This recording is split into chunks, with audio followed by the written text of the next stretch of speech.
این جوانمردان کارمندان مقامات‌های حفظ حقوق هنگام اجرای وظیفه برای تامین امنیت و آسایشگی مردم جان خود را از دست دادند. در ناحیه فرخار نام آنها را به نیکی یاد می‌آورند. در محفل چهاربینی‌ها بخشیده به تربیت وطن‌دوستی از کارنامه‌های آنها نقل می‌کنند. نسل جوان را به مهنت حلال، دوست داشتن وطن، گرامی داشتن ارزش‌های ملی دعوت می‌نمایند.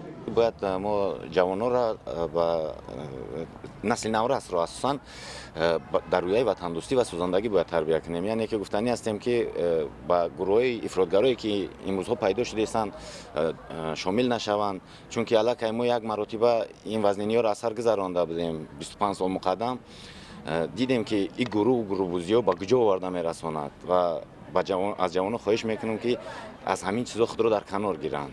بهترش با علم و خوانش با یک کار دیگر با سازندگی بپردازند، چون که چون که شما میدونید امروزها با جوانای ما در سوریه در گروه اسلامی با نام داعش گویا که جنگ میکنند. اساسا ما علاقه یک مرتبه این را اثر گذرانده ایم کور اسای خود را یک بار گم میکند و کوشش میکنیم که جوانای ما دیگر برای این را نروند، خیلی وطن دوست باشند. تامین ولایت قانون، ترتیبات حقوقی، حفظ ثبات و آرامی جامعه بر ضد خطرهای تهدید و خطرهای معاصر، تروریسم، اکستریمیسم، بیگانه پرستی، معاملات غیرقانونی، مواد مخدر موضوع اساسی جامعه کارمندان مقامات حفظ حقوق، نمایندگان تشکیلات جمعیتی سپر وطن با جوانان بود.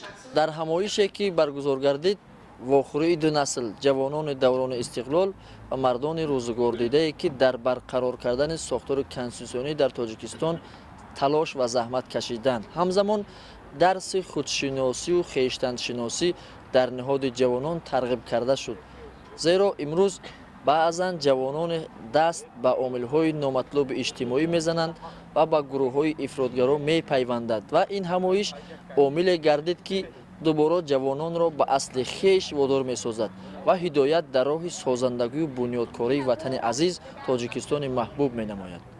در اینجا اومد نمایندگان مقامات اجرایی حاکمیت دولتی ناحیه شعبه کار با جوانان ورزش و سیاحی جوانان برآمد نموده قاعده بودند که در تامین امنیت صلح و ثبات جامعه و وحدت ملی به خاطر حفظ و تحکیم دستاوردهای زمان صاحب استقلالی پیشرفت باثبات اقتصاد ملی سهم گذاشته نمیگذاریم که نفر تنجی و آسایشتگی کشور ما را خللدار سازد.